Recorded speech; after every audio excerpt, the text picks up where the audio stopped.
Hello everyone, welcome to Sanmarga classes. ಘನಗಳು ಮತ್ತು ಘನಮೂಲಗಳು ಅಧ್ಯಾಯದ 40ನೇ ಪ್ರಶ್ನೆಯನ್ನ ಗಮನಿಸಿ. ಒಂದು ಆಯತ ಘನದ ಆಯಾಮಗಳು 5 ಸೆಂಟಿಮೀಟರ್, 2 ಸೆಂಟಿಮೀಟರ್, 5 ಸೆಂಟಿಮೀಟರ್ ಆಗಿದೆ. ಇಂತಹ ಆಯತ ಘನಗಳನ್ನ ಬಳಸಿ ಒಂದು ಘನವನ್ನಾಗಿಸಲು ಬೇಕಾಗುವ ಆಯತ ಘನಗಳ ಸಂಖ್ಯೆ ಎಷ್ಟು ಅಂತ ಕೇಳಿದ್ದಾರೆ.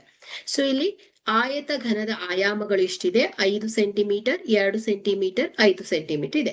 ಸೊ ಘನವನ್ನಾಗಿ ಮಾಡ್ಲಿಕ್ಕೆ ನಾವು ಒಂದು ಸಂಖ್ಯೆಯು ಪೂರ್ಣ ಘನವನ್ನಾಗಿ ಮಾಡ್ಬೇಕು ಅಂದ್ರೆ ಸೊ ಅದರ ಅವಿಭಾಜ್ಯ ಅಪವರ್ತನಗಳು 3ರ ಗುಂಪಿನಲ್ಲಿ ಇರ್ಬೇಕಾಗತ್ತೆ. ಸೊ ಇಲ್ಲಿರುವಂತಹ ಅಪವರ್ತನಗಳು 5 ಗುಣಿಸು 2 ಗುಣಿಸು 5. ಸೊ ಇದನ್ನ ಪೂರ್ಣ ಘನವನ್ನಾಗಿ ಮಾಡಿಸ್ಲಿಕ್ಕೆ ಸೊ ನಮಗೆ ಇನ್ನು ಇಲ್ಲಿ ನೋಡಿ 1 5 ಬೇಕಾಗತ್ತೆ, 2 2 ಬೇಕಾಗತ್ತೆ.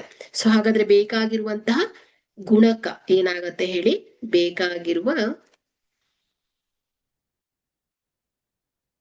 ಗುಣಕ 5 ಗುಣಿಸು 2 ಗುಣಿಸು 2 ಅಂದ್ರೆ ಎಷ್ಟಾಯ್ತು? 5 2 10, 10 2 20 ಆಗತ್ತೆ.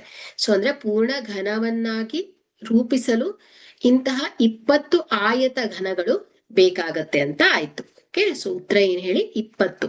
ಸೊ ಆಯತ ಘನಗಳ ಸಂಖ್ಯೆ 20 ಆಗಿದೆ. Thank you.